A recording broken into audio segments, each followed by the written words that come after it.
Ben, bel bonjour tout le monde. On espère que vous êtes bien. Moi et puis Sarah. Tu dis ton nom de famille avec ou c'est juste ton prénom? Enfin, comment tu veux te présenter? Moi, peu importe, j'assume. Sarah, ajoute Tobina. Ok, ben voilà. Pas longtemps. Ah oui, c'est vrai. Parce que tu t'es mariée. Et oui. Et tu as été habillée par Myriam. C'est bien ça. On a fait notre rencontre autour du projet mariage. Ok. Voilà, une belle rencontre qui s'est faite il y a un an, presque jour pour jour, et qui s'est prolongée. Je pense qu'effectivement, il y a des fois, on a l'impression qu'on rencontre les gens pour certaines choses, et finalement, il y a d'autres choses derrière. Moi, j'en suis là, en tout cas, dans ma relation avec Myriam. Et du coup, depuis, avec elle, tu as fait d'autres projets? Alors, c'est une continuité, donc je dirais pas d'autres projets, mais effectivement, on a mis un an à travailler sur un projet très personnel de la robe de mariée, qui partait d'une réflexion intime, j'allais dire, auquel Myriam a accroché tout de suite. Elle a mis des heures et des heures à m'écouter et à apprendre à me connaître pour pouvoir réaliser au mieux ce qui me représenterait pour le jour J. Et j'avoue, c'était pas évident parce que je suis quelqu'un qui a beaucoup de choses dans sa tête. Je suis très créative, j'ai une vision de la vie assez prononcée. La vie avec un grand V, qui soit ancestrale, plus d'aujourd'hui. Et dans le travail, toujours l'éducation pour demain. Donc il y avait beaucoup de choses à mettre en avant dans cette robe. Et une belle réussite, sincèrement. Je pense qu'elle c'était un atout pour moi. Non, mais en vérité, avec Myriam, je découvre la différence qu'il y a entre créatrice de mode et couturière. Ah, complètement. C'est totalement la différence. Couturière, c'est un travail technique magnifique. Mais créatrice de mode, c'est au-delà de créer une tenue, c'est confectionner la tenue. Et puis, c'est une union entre la créatrice et puis la personne qui va recevoir en fait cette création, qui part aussi de sa tête en fait. C'est une collaboration entre deux êtres, une qui l'a dans la tête et une qui sait transformer une pensée en un vêtement en fait. C'est ça. C'est ouf. C'est ça. Et tu vois, tu parles de vêtements, moi je considère même pas ma robe comme un vêtement. Et le mariage pour moi c'était pas un mariage. Déjà j'utilisais pas le mot mariage, je disais que c'était une union sacrée. Donc tu as utilisé le terme une union que j'ai eu sacrée avec mon mari, mais c'est pas forcément aussi qu'avec mon mari. Ça a été de se dire qu'on reconnaissait tout ce qui avait été fait avant pour qu'on puisse se rencontrer, se connaître et partager notre vie. Donc il y a eu beaucoup de reconnaissance à nos générations passées, de la transmission pour nos enfants. Et Myriam a effectivement su, comme tu dis, transmettre toutes ces pensées-là, toute cette reconnaissance, toute la valeur de l'union à travers la robe. Et la robe a exprimé aussi qui j'étais, parce que figure-toi que je suis tatouée. Okay. Alors, je ne suis pas quelqu'un du tatouage du tout, mais les expériences de vie ont fait que voilà, j'en ressentais le besoin en tout cas. Et cette robe a mis en avant le tatouage, mais le tatouage qui exprime vraiment quelque chose aussi en lien avec toute ma pensée. Et Myriam a su vraiment utiliser toute ma joie, ma peine. Comment t'expliquer ça? C'est un sujet un peu sensible, mais et bien au-delà, puisque ça va au-delà, à travers la robe. Et du coup, les gens ont appris à me connaître à travers cette robe, parce qu'ils ne savaient pas que j'étais tatouée. C'est quelque chose de très personnel. Ouais. Et cette robe a tout dit, quoi. Et pour t'illustrer les choses, j'ai certaines personnes du côté de mon mari, donc sa famille, qui m'ont dit « Ah ouais, donc en fait, on te connaît des dîners de famille, etc. » Mais on m'a dit « Ah ouais, là on a compris qui tu étais. » Et la robe a vraiment fait son travail. C'est pour ça que je dis c'est pas qu'une robe. C'est vraiment une deuxième peau et c'est vraiment... Enfin, Myriam m'a aidé à porter et à assumer qui j'étais, qui je suis. C'est beau. Ouais. C'est beau. Ah, moi, j'ai vraiment aimé. J'aurais eu un mariage classique avec une couturière beaucoup plus classique, qui ne me suivraient pas forcément sur ma vision de la tenue que je voulais porter, je ne me serais pas mariée.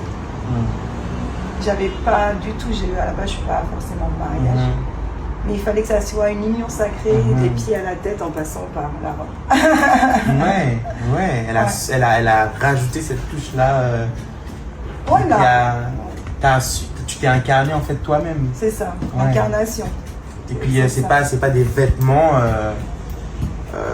qui viennent d'autre part, c'est des vêtements enfin c'est là, c'est toi quoi, c'est plein qui te forment toi en fait. C'est ça, on a utilisé pour ma robe la robe de mariée de ma mère. Je ne savais pas. Waouh. Ouais, ça a été, tu vois, on parle d'ancrage, on parle de génération précédente, etc. Ma robe a vraiment porté toutes les générations. Donc il y a ma mère, moi forcément dans le choix du style, voilà, ce qui me convenait le plus. Et puis dans la transmission, puisque j'ai ma fille Naya, qui est là mais qui n'est pas dans notre monde à nous, justement, et qui a été aussi mis à l'honneur par ce tatouage et cette transparence. C'est vraiment la transparence et de la robe, mais du coup qui a vraiment ouvert mon cœur et m'a permis d'être transparente aussi avec mes convives sur mon histoire. Voilà, notre histoire avec mon mari, bien sûr, et qui était aussi tout frais. Donc voilà, c'est vraiment, elle a vraiment su créer ce lien et toute la vision que j'ai de la vie, parce qu'on n'est pas si on ne reconnaît pas ce que d'autres ont été avant, et voilà. C'est vraiment magnifique. C'est un travail enfin c'est profond. Très profond. Je ne sais pas si Myriam s'attendait à ça. Moi, je pense pas. Mais en tout cas, sa qualité, c'est l'écoute. Je pense qu'effectivement, sur certains de nos rendez-vous, on a dû faire des essayages 15 minutes. Mais elle m'a écouté parler peut-être 12 heures. Et comme je suis une passionnée, voilà. Mais effectivement, c'est la qualité qu'elle a.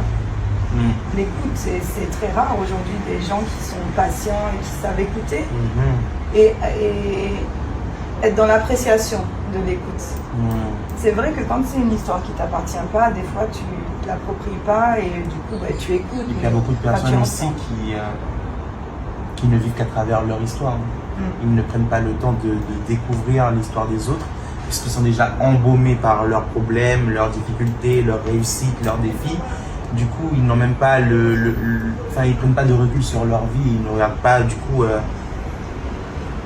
qui l'entoure, qui sont les personnes qui sont autour d'elle, et ça c'est dommage. Et du coup, quand on a quelqu'un qui puisse nous écouter, à qui on peut aussi rendre l'appareil dans un sens, c'est précieux. La personne, effectivement, peut rendre l'appareil, mais peut-être que la personne te raconte ton histoire parce qu'elle te donne aussi la clé de ton histoire à toi. Tu me suis ou pas? Non. Non. Quand tu rencontres quelqu'un, tu as l'impression qu'on a chacun notre rôle dans la rencontre. C'est ce que je pense, hein, attention, je sais pas, j'implique personne dans... On pense qu'on a chacun notre rôle. Par exemple, effectivement, tu parlais de quelqu'un qui vit une histoire compliquée, douloureuse, qui a besoin de se confier, et l'autre personne est là pour écouter. Mais finalement, dans son histoire, parfois, elle a des clés à donner à l'autre. Tu vois? Totalement. Dans sa réflexion, dans sa façon de vivre les choses, Et pour moi, en fait, c'est pas unilatéral. On est tous en connexion, que ce soit les êtres humains et tous les êtres vivants. Et je pense qu'on a tous quelque chose à s'apporter. On vit comme ça, c'est l'écosystème. En tout cas, j'ai hâte de voir la nouvelle tenue que les nouvelles tenues que Myriam te prépare. J'ai hâte que vous voyez le travail qu'il y a autour de Myriam Jean-Louis, toute la pensée qu'il y a derrière ça. Je serai aussi habillée en tant que maître de cérémonie, donc vous verrez aussi une partie de moi, puisque j'ai beaucoup parlé avec Myriam. De la même façon qu'elle a travaillé avec toi, on n'a pas travaillé depuis autant de temps, parce que là, elle t'a pour un jour spécial pour toi. Mais je suis content. Je suis content de faire partie de cette aventure, et je suis content d'être là avec vous ce 20 juillet à la Suite Villa Donc n'oubliez pas de réserver vos places. En cliquant sur ce numéro, vous les contactez, vous prenez vos places, vous découvrirez le travail de Myriam Jean-Louis, son défilé haute couture caribéenne. Vous serez accompagné de champagne et vous serez accueillis comme les beaux êtres de lumière que vous êtes. Voilà. Merci beaucoup à vous et au 20 juillet. Merci à toi. Merci à toi.